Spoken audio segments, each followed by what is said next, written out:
त्याचं सिलेक्शन होत नाही. तो खूप टेन्शनमध्ये असतो, डिप्रेशनमध्ये नव्हे-नव्हे तर कधी-कधी काही जण सुसाईडचा देखील विचार करतात. तर ह्यांच्यासाठी काय सल्ला द्याल?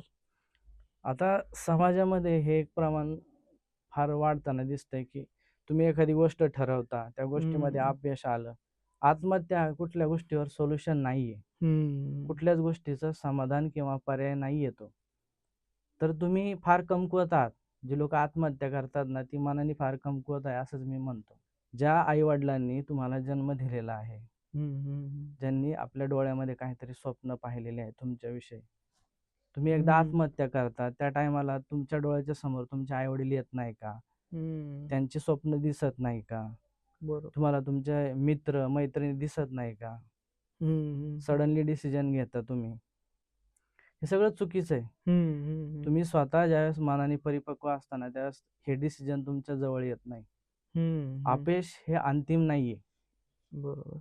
आणि आत्महत्या हा त्याच्यावर पर्याय तर नक्की नाहीये. हं, हं. त्याच्यामुळं अपयश आलं, तर अपयश ही यशाची पहिली पायरी आहे. हं, हं.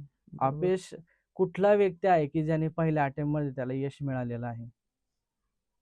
हं, सगळी उदाहरणं तुम्ही पहा, इतिहास पहा. हं. त्या इतिहासातली सगळी उदाहरणं जर पाहिली, तर प्रत्येक ज्या व्यक्तीचं आज नाव झालेलं आहे, हं, हं. त्याला सुरुवातीला अपयशच आलेलं आहे. अपयश आल्याशिवाय तुम्हाला यशाचं महत्त्व देखील समजत नाही. नाही. बरोबर.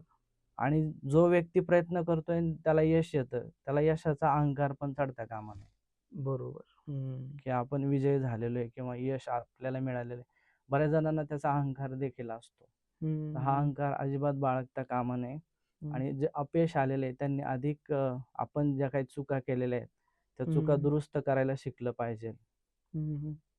आहे ना? बरोबर, आपले बरोबर. आई-वडील जर आपल्या डोळ्याच्या समोर असतील, हं. ज्याच्या डोळ्याच्या समोर आई-वडील आहेत, ज्याच्या डोळ्याच्या हं, समोर छत्रपती शिवाजी महाराज आहेत, ज्याच्या डोळ्याच्या हं. समोर छत्रपती संभाजी महाराज आहेत, हं, हं. ज्याच्या डोळ्याच्या समोर आपल्या महान घटनेचे शिल्पकार डॉक्टर बाबासाहेब आंबेडकर आहे.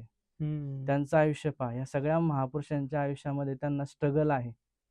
त्यांनी जर आज त्याच मार्ग पत्करले असते, तर ते ह्या उंचीवर कधीच पोहोचले नसते. बरोबर. त्याच्यामुळे हे सगळ्या गोष्टी तुम्ही आपल्या डोळ्यासमोर आणा. नक्कीच आत्महत्येचे जे विचार आहेत, ते तुमच्या मनात कधीही येणार नाही.